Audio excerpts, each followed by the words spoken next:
دیکھو مہمان کی 3 قسمیں ہوتی ہیں. پہلی قسم ہے بندہ آ جائے, ہم کہتے ہیں یہ جائے نہ, چلے جانا یار, 2-4 دن رہ کے جاؤ یار, اچھا یار چلو چائے پی لو یار, چلو روٹی کھا لو. ہم چاہتے ہیں یہ کسی بہانے بیٹھا رہے, ہم یہ ہمارے گھر سے یہ جائے نہ.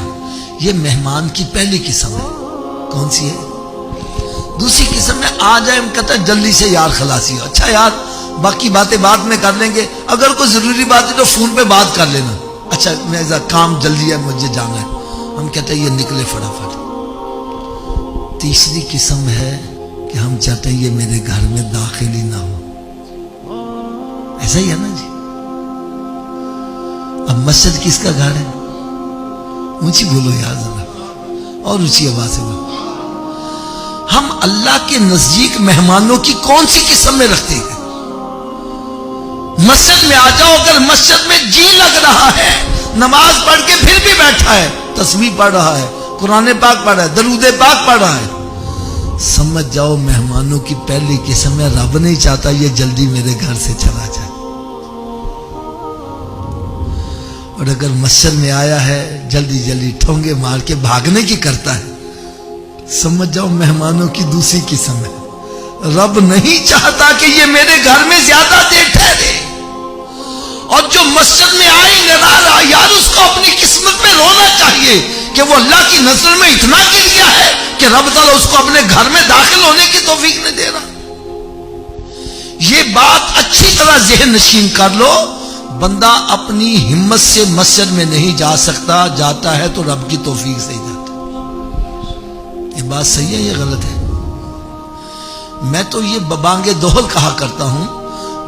آج کل جو ہماری مساجد میں فیسیلیٹیز موجود ہیں عام گھروں میں نہیں ہے.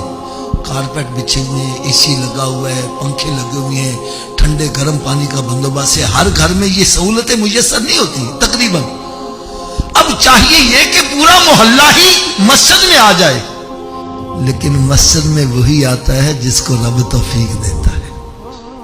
آپ کو میں ایک مثال بڑی پیاری دیتا ہوں. ایک بندہ تھا نا, کسی کا غلام تھا, تو دونوں سواری پر سفر کر رہے تھے, نماز کا وقت ہو گیا. تو غلام نے کہا حضرت جی نماز پڑھ لیے. وہ کہتا یار مسجد آئے گی تو تن پڑھا دیں گے. خیر وہ مسجد آ گئی تو وہ خود باہر کھڑا ہو گیا, کہنا جا کے نماز پڑھے.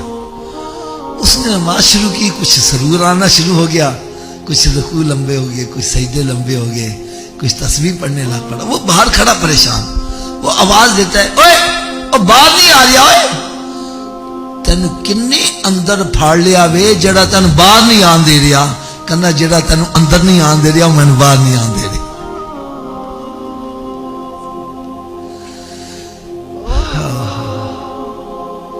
تو جو مسجد میں نہیں جاتا وہ اپنا کمال نہ سمجھے, بلکہ اپنے اوپر روئے کہ وہ اللہ کی نظروں میں اتنا گر گیا ہے کہ رب تعالیٰ اس کو اپنے گھر میں داخل ہونے پسند نہیں فرما رہا. دین کی بات پھیلانا صدقہ جاریہ ہے. ثواب کی نیت سے ویڈیو کو شیئر ضرور کیجیے. جزاک اللہ.